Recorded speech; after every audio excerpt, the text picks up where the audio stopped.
পরস্পরের মধ্যে তাদের ভুল বুঝাবুঝিটাকে দূর করার জন্য সরাসরি মিথ্যে নয়, কিছু এদিক সেদিক কথা বলা, যাতে করে উভয় পক্ষ কাছাকাছি আসে। এতে করে ওলামায়ে কেরাম উদাহরণ হিসেবে বলেছেন, যেমন এক পক্ষ দুই পক্ষ রাগারাগি হচ্ছে, আপনি তৃতীয় পক্ষ সমাধান করতে চান তাদের মধ্যে। এক পক্ষের কাছে বললেন, ভাই আপনাদের মধ্যে গোলমাল তো আছে, কিন্তু আমি তো বুঝতে পারি না কেন গোলমাল থাকবে। ওনাকে তো দেখছি কই আপনার বিরুদ্ধে তেমন কোনো কথাবার্তা বলতে তেমন তো শুনিনি। উনি তো কখনো দেখছি যে আপনার প্রতি কোনো খারাপ ধারণা করা বা কোথাও আপনার সমালোচনা করা, কই এরকম কিছু তো শুনিনি। আমার এর কাছে তো কি বলতো, ভাই আপনাদের শুনি গোলমাল, অথচ কই ওনার সাথে কত কথা বললাম, কোনো সময় তো কই আপনার বিরুদ্ধে কিছু বলবো না।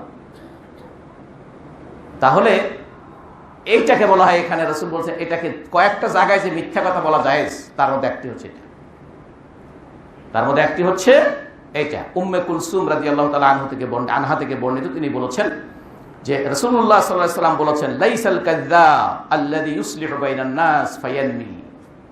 ওই ব্যক্তি মিথ্যুক হিসেবে আল্লাহর কাছে পরিচিত নয় যে ব্যক্তি দুই পক্ষের মধ্যে, দুই বিবাদমান পক্ষের মধ্যে সংশোধন করার জন্য কিছু বাড়তি কথা বলে। কি কথা বলে? বাড়তি, যেটা আমি উদাহরণ দিলাম, এই ধরনের কিছু বাড়তি কথা বলে তার জন্য। সুতরাং ফায়াকুলু খায়র না ইয়াকুল, তাহলে এই কাজ একইভাবে স্বামী স্ত্রীর মধ্যে, একইভাবে স্বামী স্ত্রী, এমনকি কোনো কোনো হাদিসে কিন্তু আছে যে স্বামীর জন্য যে জায়েজ আছে বা স্ত্রীর জন্য যেটা জায়েজ আছে, সেটা হচ্ছে যেমন ধরেন কোনো কথা বললে, একটু বাড়তি বললে, আপনি একটা শাড়ি কিনেছেন, একটা উদাহরণটা এরকম, একটা শাড়ি কিনেছেন, শাড়িটার দাম যখন প্রথম জিজ্ঞাসা করছেন, দাম হাঁকাইছে সে ৬,০০০ টাকা, কিন্তু তার কাছে মুলামুলি করে শেষ পর্যন্ত আপনি কিনছেন ৪,০০০ টাকা দিয়ে।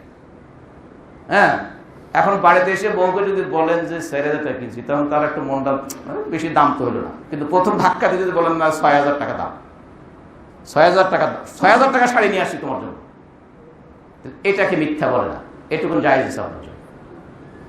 আবার স্ত্রীর পক্ষ থেকে এই ধরনের জায়েজ আছে, সম্পর্ক ভালো থাকার জন্য এই সকল বিষয়, এটাকে বলা হয় শরীয়তের দৃষ্টিতে। যেমন রাসূলুল্লাহ সাল্লাল্লাহু আলাইহি ওয়াসাল্লাম, যেমন সাহাবাইকে রাসূল আল্লাহ নবীদের মধ্যে ইব্রাহিম আলাইহিস সালাম বলেছিলেন না, তখন তার কাফের লোকেরা তাকে বলতেছিল চলো মেলায় চলো, উনি বলছেন আমি অসুস্থ, কিন্তু আসলে তো অসুস্থ ছিলেন, অসুস্থ বলতে শ্রোতারা যা শোনে সেরকম অসুস্থ ছিলেন না, কিন্তু উনি কি তাহলে নবী, উনি কি মিথ্যা বলছেন তাহলে? এই জন্য এটা হচ্ছে যে উনি যেটা বলেছেন সাকিম, অসুস্থ মানে কি, তোমাদের এইসব দেখে আমার মনটা খারাপ, আমার মনটা অসুস্থ, আমার শরীরে জ্বর আসে নাই কিন্তু আমার মনটা অসুস্থ, কিন্তু ওরা ওটা মনে করেনি, ওরা মনে করছে আসলে বোধহয় অসুস্থ। এরকম আরো আছে, ইব্রাহিম ইসলাম তার স্ত্রীকে বলেছিল আমার বোন, অথচ স্ত্রী। তো সুতরাং এগুলোকে মিথ্যা বলে না, আর এই কাজে এইটুকুন বাড়তি এই সকল বলা, এগুলো শরীয়তে জায়েজ।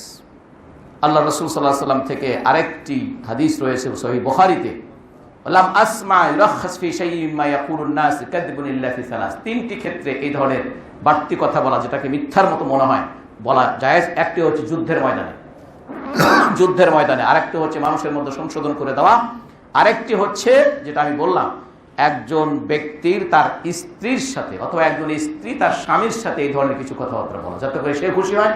ও মনে করে মনের মধ্যে যতটুকু স্ত্রীর জন্য ভালোবাসা আছে তার সে বলার সময় বেশি করে বলা, অথবা স্ত্রীর মনের মধ্যে তার স্বামীর মধ্যে যতটুকু আছে বিরক্ত ভাব, অত ভালোবাসা নাই, তারপরে তোমাকে জীবনে সেই ভালোবাসি, এগুলো মিথ্যা না, এগুলো মিথ্যা।